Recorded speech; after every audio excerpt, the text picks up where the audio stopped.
జై శ్రీకృష్ణ అండి. ఈరోజు భగవద్గీతలోని 13, 14, 15 శ్లోకాల భావములు తెలుసుకుందాము.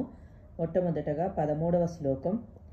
ఓం ఇత్యేకాక్షరం బ్రహ్మ వ్యాహరన్ మామనుస్మరన్ యః ప్రయాతి త్యజన్ దేహం సయాతి పరమాం గతిం.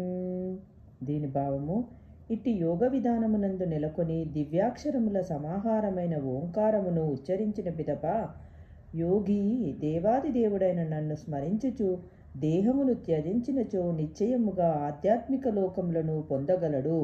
ఓంకారము బ్రహ్మము శ్రీకృష్ణ భగవానుడును అభిన్నులని ఇక్కడ స్పష్టంగా తెలుపబడినది. ఓం అనునది శ్రీకృష్ణుని నిరాకార శబ్ద రూపమే. కానీ హరే కృష్ణ అను మహామంత్ర ధ్వనిలో ఓం కలదు. హరే కృష్ణ మహామంత్ర జపమే ఈ యుగమునకు ప్రత్యేకముగా ఆదేశింపబడినది కనుకనే జీవితాంతమున మానవుడు హరే కృష్ణ కృష్ణ కృష్ణ హరే హరే, హరే రామ రామ రామ హరే హరే అనే మహామంత్రమును జపిస్తూ దేహమును విడిచినచో తన అభ్యాసమును అనుసరించి అతడు ఆధ్యాత్మిక లోకములందు ఏది అనొక దానిని తప్పక పొందును. కృష్ణ భక్తులు కృష్ణలోకమైన గోలోక బృందావనమున ప్రవేశింతురు.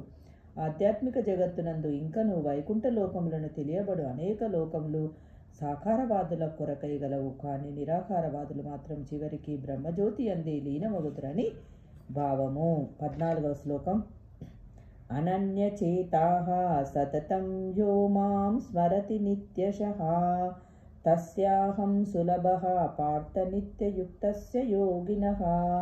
దీని భావము: ఓ పార్థ, అనన్య చిత్తంతో నన్ను స్మరించువానికి అతని నిరంతర భక్తియుక్త సేవ కారణమున నేను సులభముగా లభ్యుడనయున్నాను.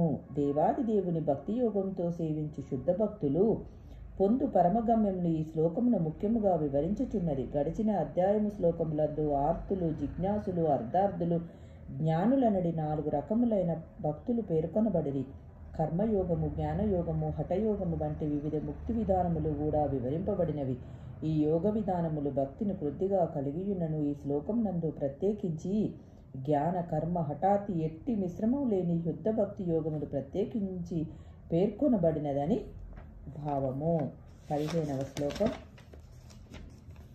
మాముపేత్య పునర్జన్మ దుఃఖాలయమశాశ్వతం నాప్నువంతి మహాత్మానః సంసిద్ధిం పరమాం గతాః.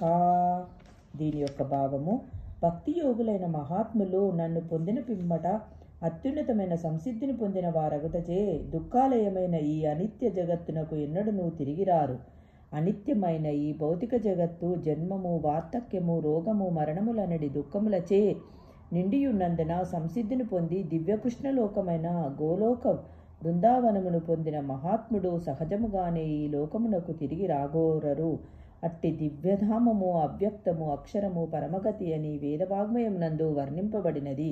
అనగా ఆ లోకము మన భౌతిక దృష్టికి అతీతమైనది మరియు అచిత్యమైనది. కానీ అది పరమగతి అయ్యుండి మహాత్ములకు అత్యున్నత గమ్యమయ్యున్నది.